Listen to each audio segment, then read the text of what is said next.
O presidente Jair Bolsonaro comemorou a aprovação na Câmara dos Deputados da medida provisória 871, que cria um programa de revisão de benefícios do Instituto Nacional do Seguro Social, o INSS.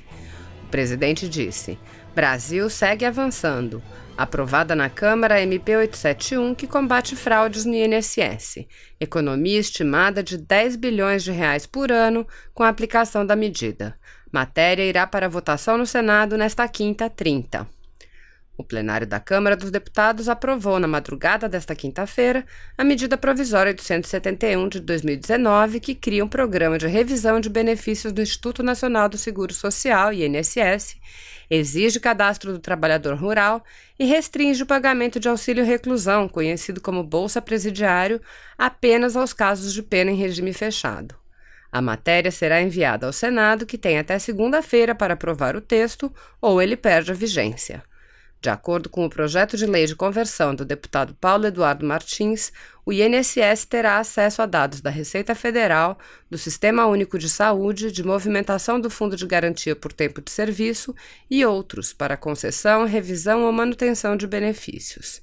Previstos para durar por 2 anos, prorrogáveis até 2022, os programas de análise de benefícios com indícios de irregularidades e de revisão de benefícios por incapacidade pretendem continuar o pente fino realizado em anos anteriores em auxílios-doença e aposentadorias por invalidez.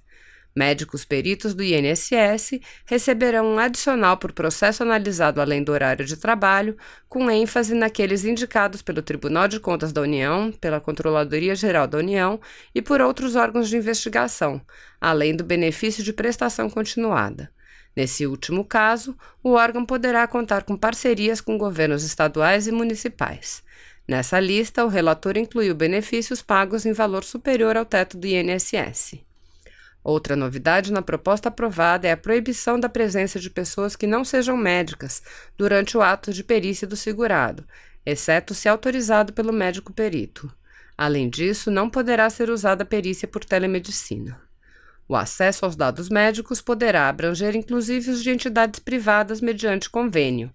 Todos os dados geridos pelo INSS poderão ser acessados pelo Ministério da Economia, inclusive a folha detalhada de pagamentos.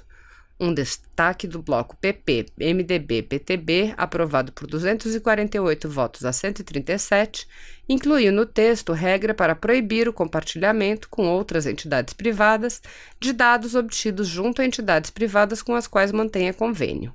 Para evitar esse compartilhamento, o governo federal deverá desenvolver ações de segurança cibernética, ficando expressamente proibido transmitir informações que possam ser usadas para marketing direcionado.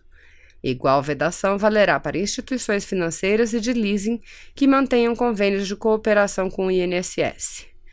Caso haja algum indício de irregularidade, o beneficiário será notificado para apresentar defesa em 30 dias, por meio eletrônico ou pessoalmente nas agências do órgão. Aprovada por acordo, a emenda do deputado Bom Gás aumentou de 30 dias para 60 dias esse prazo para o trabalhador rural, o agricultor familiar e o segurado especial. Se não apresentar a defesa no prazo ou ela for considerada insuficiente, o benefício será suspenso, cabendo recurso da suspensão em 30 dias.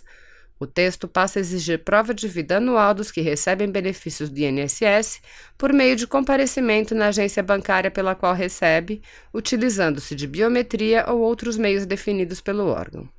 Pessoas com deficiência moderada ou grave deverão receber funcionário do órgão em suas casas, conforme prevê o Estatuto da Pessoa com Deficiência, e idosos com mais de 60 anos terão regras especiais a serem definidas pela presidência do INSS. Do pequeno produtor rural, considerado segurado especial, a MP exige a comprovação do tempo de exercício de atividade rural exercida antes de 2023 por meio de autodeclaração ratificada pelo Programa Nacional de Assistência Técnica e Extensão Rural de cada estado e por outros órgãos públicos na forma de um regulamento.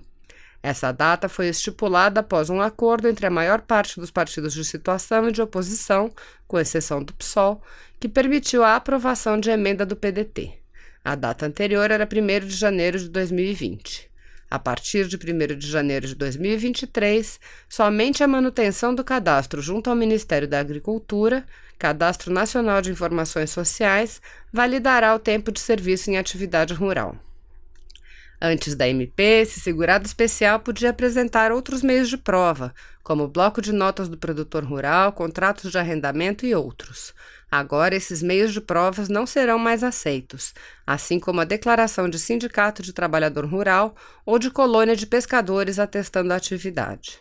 Entretanto, a emenda prevê ainda que até 2025 o cadastro poderá ser realizado, atualizado e corrigido.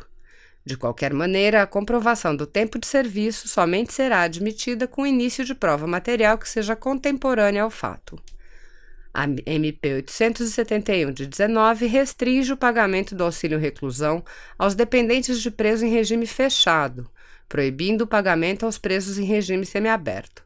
Segundo o governo, os que estão detidos sob este regime podem trabalhar, o que não justificaria o benefício. O benefício também não poderá ser pago se a pessoa já tiver direito a qualquer outro pago pelo INSS, como pensão por morte ou salário maternidade. Quanto ao auxílio-doença, novas regras passarão a valer da publicação da futura lei. Ele não será pago àqueles reclusos em regime fechado, sendo suspenso por 60 dias se estava sendo pago no momento em que a pessoa foi recolhida à prisão e cancelado após esse prazo. Caso a pessoa seja solta com habeas corpus, por exemplo, o pagamento do auxílio-doença é restabelecido. E quando uma prisão for declarada ilegal, o segurado terá direito a receber o que não tiver sido pago no período da prisão. O projeto de lei de conversão prevê ainda que o exercício de atividade remunerada pelo segurado preso em regime fechado não acarreta a perda do benefício pelos dependentes, e, em caso de morte na prisão, o valor da pensão por morte levará em conta o tempo de contribuição adicional que, porventura, tenha sido pago ao INSS. A todo caso, a família poderá optar pelo valor do auxílio reclusão. As informações são da Agência Câmara. Se você apoia Jair Bolsonaro, curta este vídeo. Manifeste a sua opinião e compartilhe para que a vontade do povo brasileiro seja conhecida. Inscreva-se no canal para ter acesso gratuito ao nosso conteúdo. Uma produção Folha Política.